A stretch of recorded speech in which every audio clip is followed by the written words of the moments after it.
Picture this, a civilization sprawling over 1 million square kilometers, way bigger and, in some ways, more advanced than ancient Egypt. We're talking perfectly planned cities, bustling global trade, and then, poof, they just vanish. This isn't science fiction. Today we're digging into the incredible lost secrets of the Indus Valley civilization. I mean, it's really the ultimate cold case of the ancient world, isn't it? They built this massive empire, but they didn't leave behind any grand royal tombs or giant temples. And the biggest thing, they left no history books, no records to tell their own story. So, without their own words to guide us, how in the world do we even begin to piece together who they were? The scale of it is just mind-boggling. I mean, look at this map. It's stretched all the way from modern-day Afghanistan, right across Pakistan, and deep into northwestern India. For thousands of years, incredible cities like Harappa and Mohenjo-Daro were just mounds of dirt, completely forgotten. Now, there are only real windows into this amazing forgotten world. So where do we start? Well, you've got to start with their cities, because this is where the sheer genius of the Indus Valley people is on full display. They weren't just building random settlements. They were engineering these massive urban centers on a scale that was just unheard of for that time. And it all starts with their two great capitals. You know, when we look at the twin capitals, Harappa and Mohenjo-Daro, a really fascinating picture starts to form. On one hand, you have Harappa, with its huge, super orderly granaries. It feels very organized, maybe like an administrative hub. But then you have Mohenjo-Daro, and it gives us the famous Great Bath, which points to this big focus on public rituals or community life.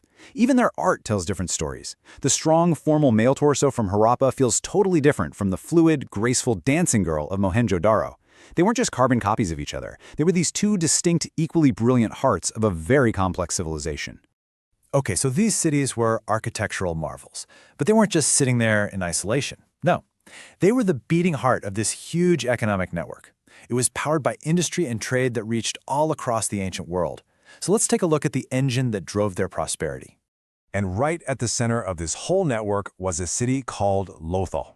Archaeologists actually call it the Manchester of the Indus Valley, and honestly for a very good reason. Just like its British namesake became a hub of the Industrial Revolution, Lothal was an ancient powerhouse of production and commerce. So how do we know this? Well, the evidence they dug up at Lothal is just undeniable.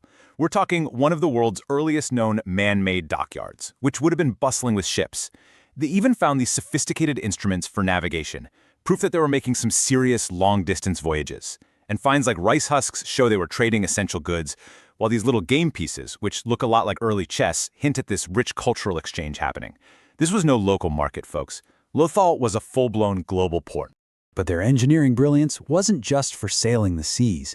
Back on land, they tackled one of humanity's oldest and biggest challenges: how to get fresh water in a really tough environment. And their solution? Wow, it was nothing short of brilliant. Just think about the city of Dholavira. It's located in the super dry, arid salt plains of Gujarat. In a place where water is unbelievably scarce, how on earth did they support a huge population? Well, the answer is hidden right there in the ruins, one of the most sophisticated water management systems of the entire ancient world. It was this beautifully simple three-step process. First, they built a series of dams to catch all that seasonal monsoon rain. Second, they carved these incredible stone channels to direct all the precious runoff. And finally, that water was guided into a network of massive interconnected reservoirs right inside the city walls. They weren't just surviving the monsoon, they were literally harvesting it. And Dholavira had another secret up its sleeve. Archaeologists found this totally unique inscription. 10 huge signs arranged together. It looks like nothing else ever found. Was it a public notice? The name of the city? Some people have even called it an ancient advertisement board. Whatever it was, it shows a level of public communication that we're really only just beginning to wrap our heads around. And this isn't just dusty old history, by the way. The genius of Dholavira's water system was actually a question on India's super tough civil services exam back in 2021. Why? Because these ancient solutions are now seen as vital lessons for leaders and engineers who are trying to solve water scarcity today. The answer, of course, was Dholavira. Okay, so we've seen the grand scale, right? The massive cities, the brilliant engineering. But what about the people themselves? What was day-to-day life actually like for them? To find that out, we have to zoom in and look at the small, everyday objects they left behind, because that's where you find the human story. For instance, at the site of Banawali, archaeologists found this: a miniature plow made of terracotta. It's a toy, and this one simple object tells us so much. It tells us that farming wasn't just a job, it was a core value, something they taught their kids right from the very beginning. Over at Kalibangan, a city whose name literally means black bangles, they dug up an entire bangle factory. It's proof of a society that really valued art and personal decoration. So how do they move all these goods around? Well, the discovery of camel bones paints a perfect picture of desert caravans crisscrossing the landscape, connecting all these busy hubs. You know, some discoveries, they just connect with you on a really deep emotional level. At the site of Ropar, they found a person who was buried right alongside their dog. It's just this powerful, quiet reminder that that special bond we feel with our animal companions, it's ancient. It stretches back thousands and thousands of years. And then, at a place called Surkotada, a discovery was made that basically rewrote the history books, the actual remains of horse bones. For decades, the thinking was that they didn't have horses. This one find completely changed our understanding of their transport, their trade, and maybe even their ability to wage war. So, after all that, what is the legacy of this silent civilization?